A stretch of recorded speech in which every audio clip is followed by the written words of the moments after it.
నేడు ప్రేక్షకుల ముందుకి రాము మరియు పూరి జగన్నాథ్ కాంబినేషన్ లో వచ్చినటువంటి డబల్ స్మార్ట్ శంకర్ రిలీజ్ అయింది. అయితే ఈ యొక్క చిత్రం రివ్యూ మనం గమనిస్తే మటుకు బీజిఎం ఈ యొక్క చిత్రానికి నార్మల్ గా ఉంది అనేది మనకు స్పష్టంగా తెలుస్తుంది. అదే విధంగా ఫ్రీ ఇంటర్వెల్ క్లైమాక్స్ లో వచ్చినటువంటి భారీ ఫైట్ ఈ యొక్క సినిమాకు హైలైట్ గా నిలుస్తుంది అనేది స్పష్టంగా చెప్పొచ్చు.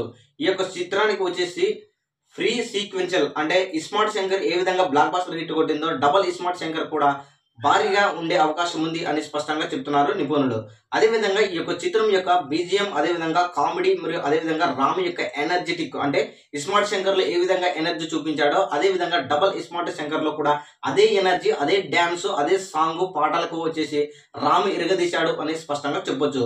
అదేవిధంగా ఈ సినిమాలో వీక్నెస్ పాయింట్ మనం గమనిస్తే మటుకు రొటీన్ స్టోరీ లాగా కనబడడం ఒక మైనస్ అనుకో చెప్పుకోవచ్చు. అదేవిధంగా ఈ యొక్క సినిమాకు పూరి జగన్నాథ్ ఏదైతే అంత హైప్ గా క్రియేట్ పెట్టుకున్నారో కొంచెం నార్మల్ గానే ఉంది అనేది మనకు వస్తున్నటువంటి గ్రౌండ్ రిపోర్ట్.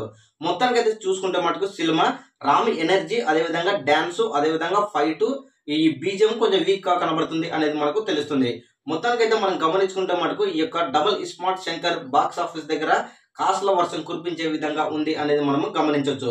మొత్తానికైతే ఫైనల్ రివ్యూ మనం గమనించుకుంటే మటుకు డబల్ స్మార్ట్ శంకర్ భారీగా ఉంది అనేది మనకు వస్తున్నటువంటి గ్రౌండ్ రిపోర్ట్. సో ఈ యొక్క డబల్ స్మార్ట్ శంకర్ మూవీ మీరు చూసింటే మనకి ఎలా ఉంది అనేది కూడా మీ అభిప్రాయం కామెంట్ కూడా తెలియజేయండి.